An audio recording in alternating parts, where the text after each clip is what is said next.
Hey guys, Firum here, and today I'm going to be testing the VLF Force 1 in multiplayer in Asphalt 9 for the second time, this time at 5 stars and nearly maxed out. The only upgrades I don't have applied in import parts as well are the ones on handling. All the other ones are fully maxed out with epic import parts and everything, which brings us to a rank of 3844. Now for one of the intense races of the entire season. I mean, when I finished, there was nobody else even on the map, and I finished extremely quickly as well. I mean, just look at that lap time. Okay, now for a real race on the Caribbean against another VLF Force 1, an Aventador SV, and an F12 TDF. I like putting quite a lot of Caribbean races in my videos where I can, just so you guys can get more of a feel of driving on the track. Now, I do not pretend to be a master of the Caribbean tracks. There are definitely some people that have learned it and can get through it a lot faster than I can, but I hope just to show you maybe a few better routes, and if I help at all, well, I am satisfied with that. One problem with a lot of ramps on this track, and not that one in particular, but there's a couple ones, like one coming up around the corner, that sometimes put you on your top, even if you go up them normally. That time it didn't, but there's also a couple other ones in this map, like there's one on the beach at the beginning of a different variant, and this is not just something that has happened to me. I've had other people tell me about it as well. And I've also had a lot of people tell me that this track lags for them on the beach. So far, I've not heard any official word as to why that happens. It doesn't happen to me, and some people have told me that it has stopped happening for them. So yeah, I'm not really sure what to tell you if you are having that issue. So now we are going through my least favorite part of probably any map in the game. This section on the Caribbean in the jungle that you literally cannot get up to top speed in because it's completely all twisty. Again, it reminds me of French Guiana in Asphalt 8, except, well, way twistier. However, we don't run into problems there, and we do come in first place. The VLF is just generally a very pleasing and easy car to drive, at least at higher stars. It has decent acceleration, not the super greatest like a Rizvani or something, but still pretty good. Its top speed, however, is definitely one of the highest in the Class A. Now, the McLaren, I don't know what it is, but whatever one that came out during the Sheeran event that most people didn't get might have a higher top speed than this. However, most people don't have this car, so for practical purposes, this is the current fastest car in Class A. It goes 239 miles per hour when top speed is maxed out, as I have it here. Now, the Apollo N in Class B can actually go 241, so it's kind of weird in that regard. A lot of Class B cars and Class A cars are actually kind of close in performance. And right there, I don't know exactly what happened to him.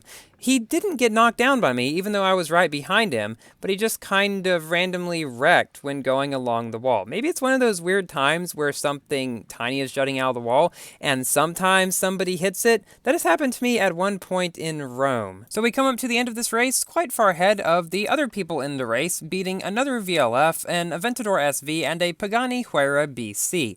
Now, apparently it has been confirmed that the BC is a bit better than the 918, and so that will definitely be remedied in my next rendition of the best and worst cars in each class video. However, I do believe that the VLF still does have a slight edge over both of them. However, it is very tightly contested up near the end of Class A, so people are going to disagree on which cars are better than others on a lot of cases, simply due to maybe slight differences in driving styles. And so even though for most people one car might be better than another one, for you, maybe that other car is better for you just because you feel, I don't know, more confident with it, or maybe its handling is better and you really like good handling cars. It could be any number of things, but I'm just saying these best and worst cars in each class list are just the general guidelines for which cars are better than others. Feel free to disagree and use a car that is lower in the list because you have better chances with it for some reason. I don't know why. I'm just saying that's not a hard and fast rule that you have to follow, you know? Here my VLF does some pretty crazy stunts. I'm surprised that I did not wreck. However, thankfully, because we're able to go up in the air for so long with Shockwave, we were able to get ahead of those guys. Sometimes those weird bouncy glitches actually help you, which apparently they did in my case. Now, we have another VLF on our tail right now. And this is where I wish I would have upgraded handling, because he probably has completely maxed handling, which allowed him to get ahead of me at the end of the turn because he had better speed going through the turn, which is what handling increases. And so we come in second place, however, like just a couple frames behind him, so very close. Now for a comeback race on one of the annoying new Rome tracks.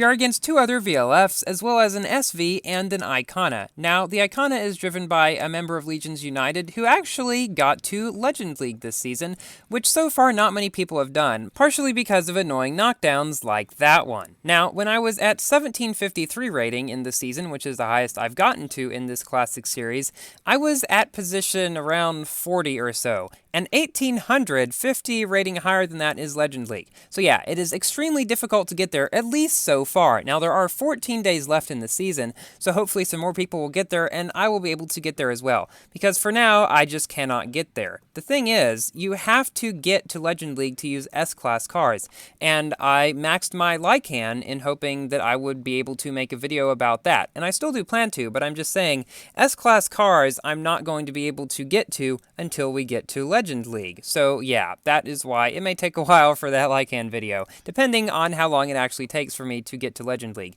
which depends on how long it takes everybody else, because when I'm facing higher rating players, I can go up more if I come in first, and I don't go down as much if I come behind, because usually what happens is I'll come in first, then I'll come in behind, then I'll, it just goes up and down, up and down. I can't get a good enough win streak with this A-Class car against some S-Class cars with the few people that have gotten to Legend in order to get to Legend myself.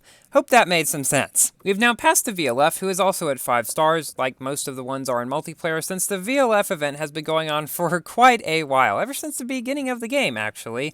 And so the car we have ahead of us is a Lamborghini Aventador SV. Now, I have actually managed to 5-star my Aventador SV, as well as 5-starring my Evo and Egoista. So perhaps I'll make videos about those at some point. I especially want to do the 5-star Evo, the Huracan Evo, because apparently that car increases in performance by quite a lot between the various stars, and I really do want to see how that is. Now here we take a bit of a shortcut onto the inside, managing to pass this SV, who goes more toward the outside, and thus we pass through this narrow section at the end here, use some nitro around the final corners, and we manage to come in first place, even after that annoying knockdown during the beginning. And we take the victory. Now, you know what I was saying in the previous race on Scotland about the Apollo N being a couple miles per hour faster in this one?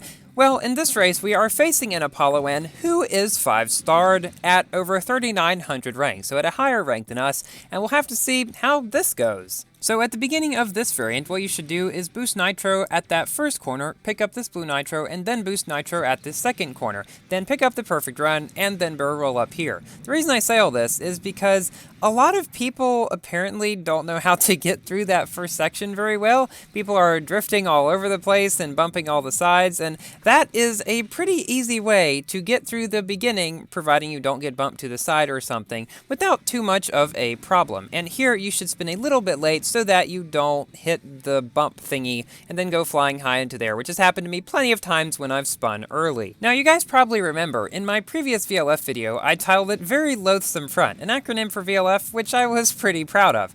Now, I've actually grown to not think it's quite as ugly. I still don't like the design, but it's not as horrible to me as it was when I first saw it. So we're rounding the final bends with our long-lasting perfect nitro and flat spin up here, which, by the way, you don't have to do if you have a lot of nitro, and we come in first place, beating that 5-star Apollo N, as well as a 3-star Huracan Evo Spider, another 5-star VLF, and a very high-ranked Corvette Grand Sport. Now in this final race, we're facing a fellow Legions United member, RPM No Name, so this turned out to be a pretty fun race. Now, it's time for me to give my general review about this car.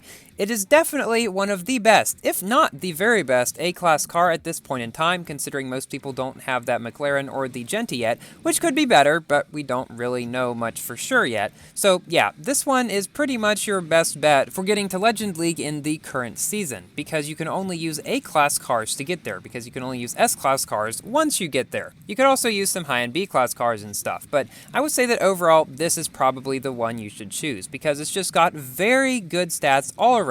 The top speed is phenomenal for A-Class, the nitro efficiency is very good, the drifting could be better, but it's still very good, and overall, yeah, it's just a fun car to drive, maybe not quite so much at lower stars, but once you start up, which you can do in the VLF event, it should be a very good car to drive, and quite useful in anything that it is used in. Unfortunately, you cannot use this car in the A-Class Elite events. You can only use the 918 and the Huayra, and I guess the SV as well. Kind of an odd exclusion, don't know exactly why, but hey, that's that. So we come in the end of this race first place. Thank you all for watching. Please like the video if you've enjoyed, and consider subscribing for more Asphalt 9 and Forza Horizon 4 content. And no, I did not almost say Fortnite at the end of my previous video, guys. Come on. And I will see you in my next video. Goodbye.